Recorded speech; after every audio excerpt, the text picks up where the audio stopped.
and welcome to day 5, episode 5 of Coffee and Conversation, part of my new channel, Chatting with Charlotte.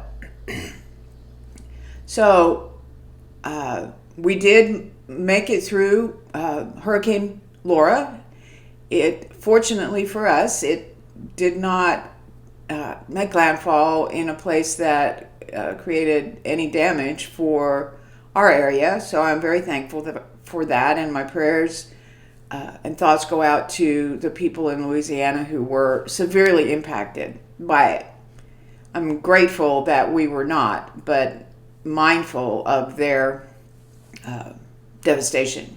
So as I woke up this morning and thought about what I wanted to talk about today, I thought about times in my healing process when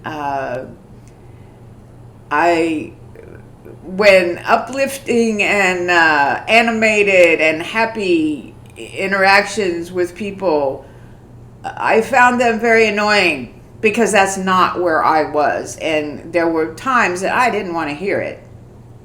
And I also thought about the fact that I said early on that this was going to be an authentic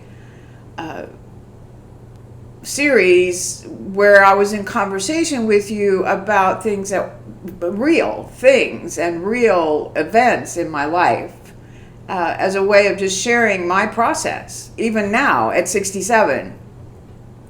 So I decided that today, I'm not going to be down in the dumps and all morose, because that's not who I am either at this stage of my life, but I want to be real.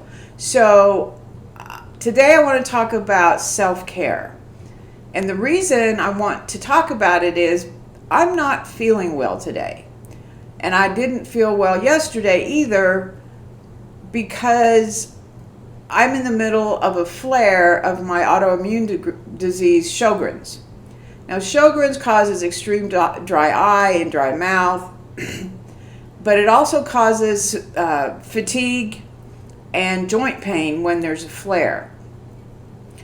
And that's what I'm experiencing today, which makes it difficult to be upbeat and happy, well, not happy, but joyful, which we talked about earlier as far as joy. And I think what I want to share is the things that I do that maybe you can do as well to take care of yourself during times when you don't feel well, either physically or emotionally.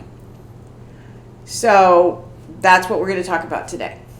So self-care for me didn't really start until probably I was in my 40s, maybe even closer to my 50s, because I was so concerned and lived in constant tension that something bad was going to happen. I didn't know when everything was going to turn around and someone was going to hurt me, because that was my life as a child, and I lived that way. So my first thought when things happen in my life is often, oh my gosh, the world's going to fall apart and I have to be tense and figure this out until that thing actually happens. Well, that takes a lot of energy, and it's tiring, and it's exhausting. And it's part of what happens when you are healing, is that those thoughts sometimes take control and you don't know really how to make that stop, because that is your initial reaction. So what I want to share today is just a couple of self-care things that I do that might help you. Now, later this week, I'm going to share a little bit longer video, a life hack about how you, with 5 steps that you can take to actually stop those thoughts in your head. But for today, I just really want to talk about self-care and the simple parts of self-care. So the first thing for me that I learned that was a hard lesson to learn for me, is that it's okay to tell somebody you don't feel good. It's okay to tell someone no when they ask you to do something and you're not feeling up to it or you feel overwhelmed. You don't have to say yes to everything. Now that's hard when you've grown up in fear that if you say no, that it's going to result in a horrible event. Or you've learned that the way to protect yourself is to not tell anybody how you feel because you don't know what their response is going to be. So as part of healing, what I had to learn was it was okay to tell somebody. So this morning, I texted a friend and told her that I am not feeling well. That even is difficult for me to do now, even at 67, because I still have the initial thought, I just need to suck it up and get through it because, it's really, I don't want to be the complainer or the whiner or anything like that, but it felt I had some relief just letting one other person know that I don't feel well today. Of course, now I've let the whole world know, but the point is having the courage to even say on here to you that this is not necessarily a great day is important, because then it allows those people in your life to either pray for you or to encourage you, or you just know someone else knows that you don't feel well. Now, when it comes to saying no to someone who's asking you to do something when you don't feel well, that is hard. But it's important to start to listen to your body. Listen to what's happening in your body. Now, some people are totally disconnected from their body because of the abuse, and they can't do that. And if you can't do that, that's okay. It'll come over time.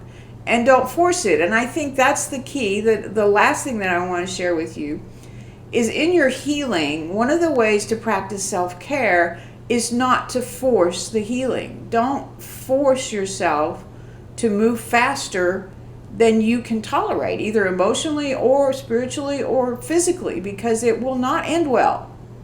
I can testify to that. It does not end well. I pushed myself very hard, and I wanted to be done, and I wanted to get this over with because then I could go on with my life and everything would be wonderful and fine and I would never have to deal with it again. I was so wrong because I made myself or created a situation that I could not manage because I pushed and pushed and pushed. And we as survivors sometimes have a tendency to push and push and push because we want to be done with it. What my thought that I want to leave you with today is you don't have to do that. You can take times of rest. You can take times to take care of yourself.